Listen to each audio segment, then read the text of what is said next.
Hello, hello, my darling doves. Good evening. It is a new moon. It is a week before Valentine's Day, and we are going to do a little love spell right here and a little tarot reading to go along with it to see what we've got heading our direction.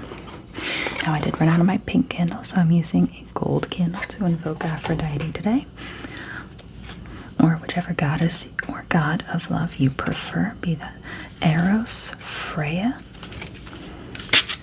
anyone that calls to you. Doesn't have to be Aphrodite.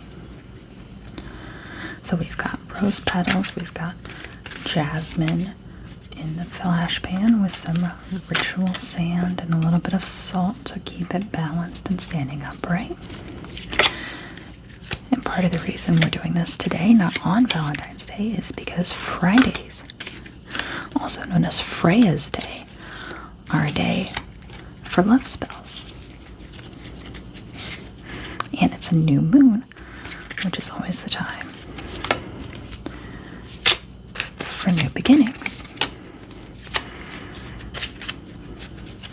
And with new beginnings comes new energy to our love life. So we're just going to give these a good, quick, and dirty shuffle. See what we got here. And we're going to do a pick me. So I'm going to have you pick your card. 1, 2, 3, or 4. 1, 2, 3, 4 for our love spell. Now, of course, Valentine's Day, which is coming up here in just a few short days, is derived from the original Greco-Roman holiday of Lupercalia, which was a fertility festival. So it only makes sense that it kept its love holiday origins when it was converted into more of a monotheistic-centric religion. And if you know a Scorpio born in the middle of November, they were probably conceived on or around a Valentine's Day date, including myself, November 18th, baby. Thank your parents, or curse me for reminding you of this fact. But let's go ahead and get started. Pick your champion, 1, 2, 3, or 4, and I will give you the love spell tarot meaning for these cards. Now, with tarot, there are different meanings for cards based on if you want a love interpretation. You can use tarot cards to do all kinds of different things. You can do yes/no readings, past, present, future. You can do a full personality spread. You can do work. You can do dreams, and you can do love. So let's see what we got. So if you pick card number 1, you are looking at the 9 of Cups. And when we are talking about love spells, the 9 of Cups here. Yes, I'm still using a cheat sheet. More like 2 very devoutly filled out pages of specific love interpretations for cards, instead of the usual handy-dandy guidebook that comes with the tarot cards, because I am still kind of learning my way. So the 9 of Cups, wishes being fulfilled. Your cups are full. You're going to find a partner, or you have found a partner, who's going to love you unconditionally for who you are. Who you are, not for who you pretend to be. And in return, you need to love your partner for who they are, not just the parts of them that are easy to love. So it's a give and take. It's a push and pull. Gotta respect that energy on both sides. But if you do that, you are set. You are in good hands. And if you haven't found that person yet, just remember to keep an open mind. Because loving someone unconditionally does not mean overlooking all of their flaws. It does not mean pretending they do not have flaws. We all have flaws. There's no point in acting like we don't. It just means finding the ones that speak to yours, to put it nicely. So that is card number 1. If we are picking card number 2, the Queen of Pentacles. Okay, here we go. Minor Arcana coming out to play today. If you picked card number 2,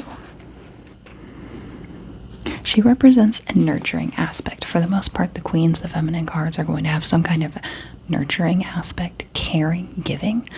This represents nurturing your partner, but also nurturing yourself. If you're single, take care of your own needs first. Looking for a partner right now may seem like a priority, but if you don't take care of yourself, no one is going to do it for you. You have value. You have worth. Make sure your needs are taken care of. If you are in a relationship, taking care of each other's needs should be a give and a take. You take care of theirs. They take care of yours, the spoken and the unspoken ones. If you are getting to know your partner, or you know them really well, you already have a pretty good grasp on the things that they say that they need, and sometimes the things they don't say. Because those observational skills really come in handy, and sometimes you start doing the things that they didn't even know they needed, and they love you all the more for it. So just paying attention, active listening to your partner's needs and your own needs, and making the effort to communicate them clearly is going to bring you a lifetime of happiness, my dear. Well, so far we are on a positivity streak here. Love to see it. So let's move on to card number 3. If you pick number 3, you are looking at the 5 of Cups. Ooh, okay. Interesting. 3 of them tipped over here. 2 of them still upright. But the figure is looking to the left and away. Now, when you're reading tarot, looking to the left is usually looking toward the past or something that is already set. Looking toward the person doing the reading, or looking out from the card, is living in the moment.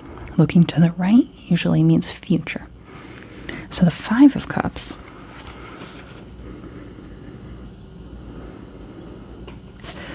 there might be some tension coming. There might be some arguments. This is the time to remember that you are taking the good with the bad when you choose a partner. Now, for every person, that's going to look a little different. That might come across a little different. Your definition of the good and the bad is up to you. No one can tell you how much you should put up with. No one can tell you what's okay and what's not. We all have our own standards, and I know with Reddit and TikTok and all these other places, it can be kind of hard to tell what's acceptable and what's not in a relationship. Some people might say, oh, if they do X, they're no good, dump them immediately. But then other people might say, well, X, isn't a deal breaker, just communicate through it and everything will be hunky-dory, you'll be fine. There's no right answer. So taking the good with the bad really comes down to respecting yourself and the life that you see for yourself and the way that they fit into the life you see for yourself. But don't allow yourself to be disrespected, because you have wants and you have needs. And you are important too. Okay? Now we're staying positive. Just because we're taking the good with the bad right now does not mean it's all bad. There is that good. There is that happiness. There is that shine in there. So, you can work yourself out. This is not a death knell. This is not an awful omen. It just means you're going to have your thinking cap on. We're going to be using those observational skills. And we're going to be paying attention and making sure we're advocating for ourselves for a little while now. But you're going to come through the other side better off. I promise. Alright, very last one. If you pick card number 4, drum roll. We are getting ready for the 4 of Cups.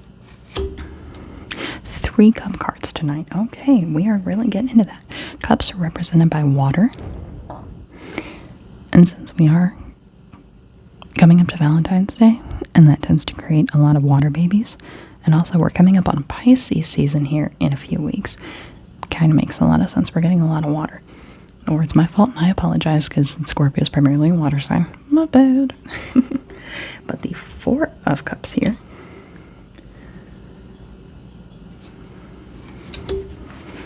this one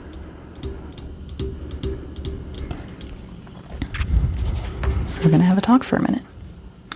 4 of Cups can mean you're stuck on a past love, or your love is stagnating. You're living in the past. Same person looking to the left, we're thinking past. The cup is being handed by a cloud that represents thoughts, memories, intangible, that are just living rent-free in your head right now, my dear. If this is you, this could be why you're not meeting anyone. You're not putting yourself out there. You're not comfortable yet. Or you are meeting people, but you keep playing the comparison game in your head, whether good or bad. If you are with someone, you have to remember that time does not stop for anyone. And your relationship might be in a decent place right now, but you might still be thinking about, oh, when we first met, oh, that first year we were together, oh, that time we were on vacation, things were so good, and I want to get back to that. There's no such thing as getting back to it, because time is always in motion. And that's not a bad thing. You have to take those memories and take that love and make sure you keep bringing it with you. There's nothing wrong with remembering, oh yeah, when we did this, it was great. Incorporate that into your future. Make sure that you keep it moving forward. Time isn't stopping. The world isn't stopping. You're not getting any younger. So if you just sit there and think about the past all the time, it's not going to make your future brighter. You have to act. So that is our 4 cards for our love reading this time around. Not bad at all. I think we've got some positivity here. We've got some happiness. We've got some nurturing. We've got a little bit of thinking to do. Just remember, no matter what, if you are single, if you are in a relationship, if you are married, if you are separated, a relationship by itself does not define your worth. It is not completely right. It is not completely wrong to be in a relationship, and you should only be staying in a relationship if it makes you truly happy. And happiness takes work sometimes. Thank you so very much for stopping by. I love you all so much. Have a wonderful evening.